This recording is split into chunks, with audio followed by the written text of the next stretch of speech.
Hi, kagalgalans out there. Kasama po natin ngayong araw si PJ De La Cruz, also known as Mima ng Bayan, ang nag-iisang Otlo. Ay, kamusta ka na now? Bakit maraming pagkakataon nakikita ka ng taong bayan na dito all the way in the Harbor's View sa CCP, pagalagala, palakad-lakad?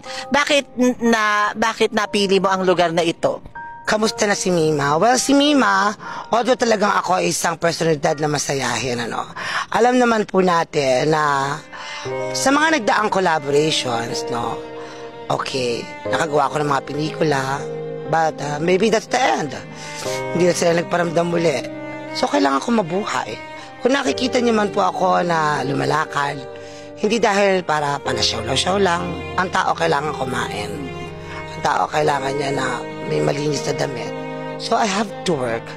And as a street entertainer, I walk 1,000 miles for me to entertain people in the streets and for me to earn money in a decent manner that we ever deserve in life. Maawit ako sa harap ng publiko, pinapakita ko ang mga talento na pahiram sa akin ng Diyos. And I'm so proud. Saan man po ako magpunta, oo, hindi ko po mapiplease lahat, pero karamihan po ay nakikita ko ang ngiti sa kanilang mga labi. At nakikita ko po at nararamdaman ang init ng kanilang pagtanggap. Ikaw ngayon, sabi mo nga, ikaw street entertainer. How much do you earn a day? Sa palagay mo, mga roughly how much? It depends. Okay, sometimes, hindi sa lahat ng pag-awit mo merong natutuwa. Minsan wala. Pero marami nakakakilala sa'yo, di ba? Of course, definitely. Ikaw naman ay tunay na testamento na talagang laban every day. Maraming nangyari sa'yo, di ba? We also knew na nagkasakit ka noon. Marami ka mga ups and downs sa buhay. Paano ka kumakapit? Well, it's because I believe that there is God. At sa pananampalataya na mayroong Diyos na laging nakatanaw, doon ako humuhugot ng kalakasan. Bakit yun nasabing may Diyos? Kamatayan nga, naligtasan ko. Namatayan ka ng magulang, hindi biro. Ang depression, hindi biro. Sunod-sunod na pagdagok sa buhay, andyan. Pero sa tuwi-tuwi na ako'y pumipikit at nananalangin na Panginoon, tulungan mo ako. At nagpapadala siya ng anghel para gumabay sa akin sa araw-araw na pamumuhay. Gaano man ako yurakan ng iba, niaangat ka.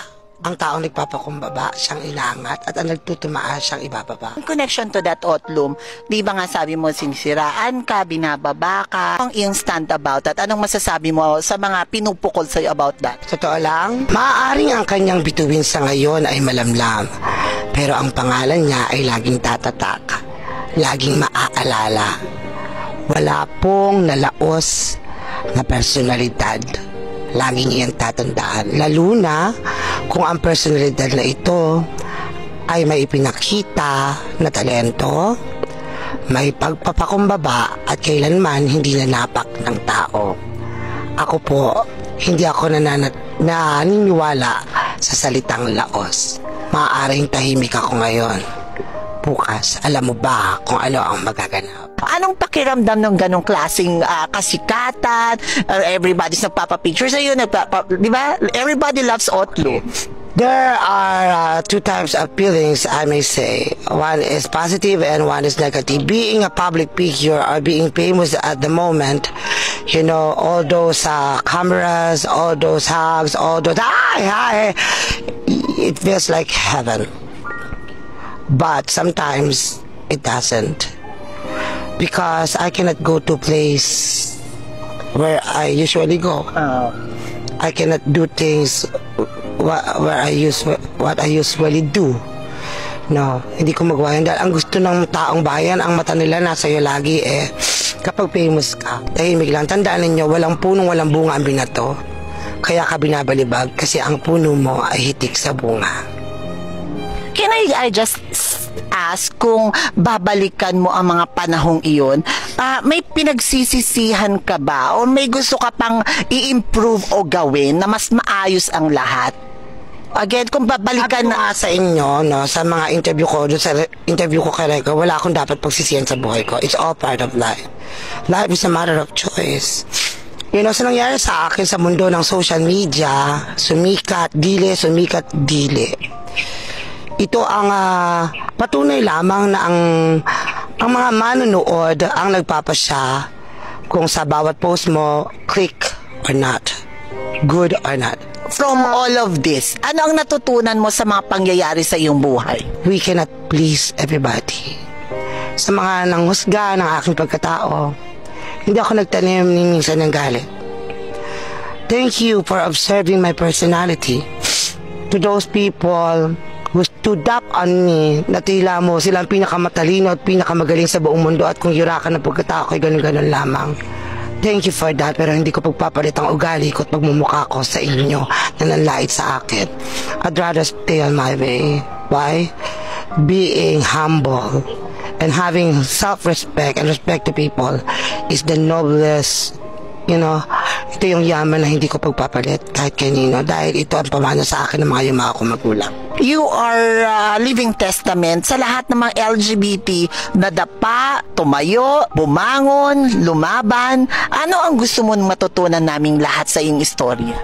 Sa mga miyembro po ng LGBT, be proud of who you are. Huwag kang magpanggap ng isang personalidad na hindi ikaw. Ang pagpapakatotoo sa iba ang pinakamahirap na gawin. Pero alam niyo po ba na ang pagpapakatotoo sa iyong sarili at sa mga taong iyong kaharap, ito ang magpapalaya sa iyo sa mundo mong ginagalawan. Huwag kang matakot maging ikaw. Huwag kang matakot ipakita mo ang iyong tunay na sarili. Dahil kapag ikaw ay nagbalat kayo o nagpanggap, mas malala ang iyong malalasap.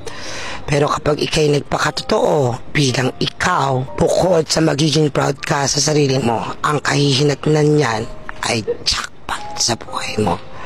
Matuto kayo mula sa akin, sa aking pinagdaanan, sa aking pinagmulan. Lagi niyo pong tatandaan, iwasan nating manghusga at manapak ng ating kapwa-tao sapagkat ito ay ugaling hindi kaaya-aya.